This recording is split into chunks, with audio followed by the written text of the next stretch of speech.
Welcome back, guys. I'm Craig, and this is Cinemaxing. I got a couple questions for you. Do you know who is the youngest person ever to win the Nobel Prize for Literature? Do you know who is the first one in the English language to win the Nobel Prize for Literature? And do you know which Nobel Prize winners' books have been made into multiple movies, some of the most beloved of all time? Well, if you had guessed the great Rudyard Kipling, you would be correct. And that's what I want to talk about today. You could say, Craig, this is a movie channel. What are you talking about Kipling for? The connection between literature and film is so close. The original studio heads wanted adaptations. We think about today, but during the golden age of Hollywood, most of them, a lot of the best were adaptations. Think about it. Gone with the Wind, Wizard of Oz, The Godfather, Jaws, Jurassic Park. Some of the best movies ever made were adaptations of literature. And we talk about the fall of film today, how cinema has degraded. Well, you can say it's even worse in literature. The postmodern, woke feminist, anti-white, hate everything Western feel film has infected literature even worse.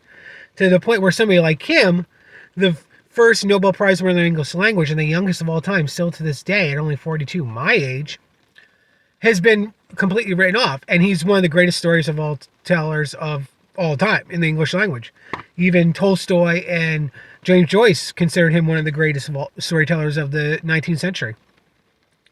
So what does this have to do with literature? I want you to read his stories. What's Kipling most famous for? The Jungle Book. One of the most beloved Disney movies, and the 2015 live action remake was actually very good. It's, in my opinion, it's the best of the Disney live action remakes. It takes more of Kipling's original stories into it, like The Fire and the Wildebeest Stampede. But there's other things. Look at Gun to Din. I shall be reviewing all these. Gun to Din on Classic Hollywood with Cary Grant. One of the funnest movies you've ever seen. If you've seen Raiders of the Lost Ark, watch Gun to Din. You'll see so much inspiration from it. Not Raiders of the Lost Ark, Temple of Doom, pardon me. Temple of Doom, the second Indiana Jones movie, took so much from Gun to Din from 1939, the greatest year in Hollywood history. Think of The Man Who Would Be King in the 19th century, Sean Connery and Michael Caine. One of the best adventure films of all time, based on what's considered his best short story. There's so many stories, and what I mean, Kipling's stories are cinematic. What do I mean by that? They're very action-oriented, very mystical, very magical, and in the 19th century, we think of romantic literature, Victorian literature, very stodgy. We think of, characters at home in a drawing room talking about their feelings and fainting. Think of Vanity Fair. Even some of Dickens. Think of, what is his name? I can't think of it now. Maybe come to me at the end of the video. Just these very stodgy, preachy stories. Kipling, on the other hand, was part of that late Victorian, at the height of the empire. I think of H.G. Wells. I think of H. Rider Haggard. I think of Robert Louis Stevenson, who all of them I want to talk in the channel, who wrote just what would be considered boys' tales today. Think of Michael Crichton without the advanced technology. That's one of his stories are. And he goes through so many. He has stuff in India, which is the most controversial aspect of his storytelling because he was part of the British ruling elite as a journalist, an Englishman there. But he covers India in a mystical way. Like he has ghost stories in India, like the wandering caravan. No, I got the book. Something like this. Collection of stories in India. What is it? The Phantom Rickshaw. Something like the Phantom Rickshaw, or The Wild Ride of Morbo Jukes, or The End of the Line, The End of the Light, and so many others just take place in it. He's got Mark of the Beast, which is a werewolf story. So many stories. We talk about the crisis of young men. I talked about it yesterday with sidekicks. It's also literature. Young men don't read anymore, but why would they? Readings like fantasy erotica for deranged teenage girls today is basically all it's become.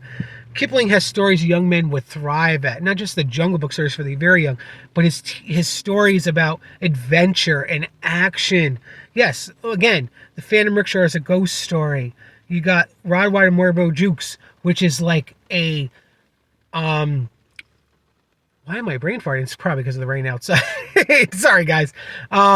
Which is who the fuck is the American writer's name? I don't know. Brain farting. I'll think of it. So, this is a weird video. I'm brain farting right now.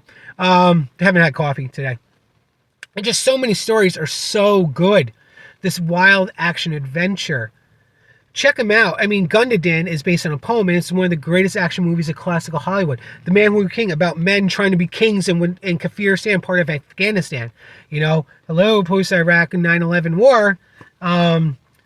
So many stories, even in England with ghost stories. A direct ghost story he has called Them, which you can see a direct characterization with the Others, a Nicole Kidman movie about the ghost children. There's so many great stories this man told. Now, let's get the elephant out of the room. We talk about his controversy with India, and he's been written off as a racist, white supremacist, all this other nonsense. Fuck them. Fuck the accusations. If you're trying, you can't write or create anything if you're worried about not offending it. You cannot create anything worth reading or writing or listening to or watching if your main goal is not to offend anybody. You know, it's like trying to open a restaurant without having anybody be allergic to anything. It's just not going to happen. So fuck them. Enjoy his stories. Again, Kipling is one of the greatest writers in the English language, the youngest ever to win the Nobel Prize. And he just is such an exciting writer. You check him out. He's been unjustly forgotten for the stupid woke era we live in. Some of his stories are fantastic. Yeah, some of the language is a little outdated, but look at slang. Slang from 4 years ago is now outdated. That's not a criticism. I was joking with my niece who's 12. He's like, I was at the restaurant with her. I'm like, hey, doesn't the kid say that slap saying? She's like, no, they don't say that. It's like already old. So like, if you're saying, oh, the language is outdated, all language gets outdated today. It evolves. It changes over time. But you know what doesn't change over time? The greatness of these stories. They are fantastic. Edgar Allan Poe. Excuse me, I knew it would come back to me. Morbo Jukes reads like an Edgar Allan Poe story. Check that one out especially. So yeah, check out books like this, his ghost stories, his adventure stories. This is the antidote for young men today. And this is the kind of stories that used to inspire the great Cinemax stories we love on this channel. You know, think of Michael Crichton, like I said, Congo, Jurassic Park. So many of them are old-fashioned tales of science. Like, you can say H.G. Wells inspired Jurassic Park with the defying of science. Congo's directly H. Rider Haggard's King Solomon's Mines. There's so much literature out there that inspired great film and that can inspire great film again if it gets written. So yes, we want great movies again on this channel, but we also want great literature on this channel. So check out Kipling. He is a great start. Fantastic, spooky, adventurous, exciting, awe-inspiring tales. I mean, no one should try and be a writer without reading the second chapter of the Jungle Book, Cause Hunting, where the monkey people, you remember in the cartoon where King Louis takes the Mowgli to the city and they gotta save him. Bagheera and Baloo have to save him. That's in that book. That's the second chapter, and they team up with Kaa to do it. It's one of the most exciting things you can ever read. So yeah, check out Kipling.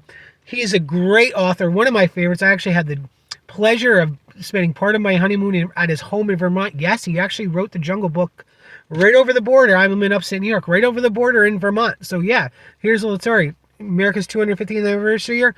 I'm claiming Kipling is an American author. He married an American woman, and he wrote his most famous book in America. Check out Kipling. Great author. Great stories you will love today. You just got to rediscover them. Fuck all the woke nonsense to say you can't enjoy Kipling because it's a face, it's a race. Oh, fuck you. Enjoy it. Love it. And as always, ABC. Always be Cinemaxing.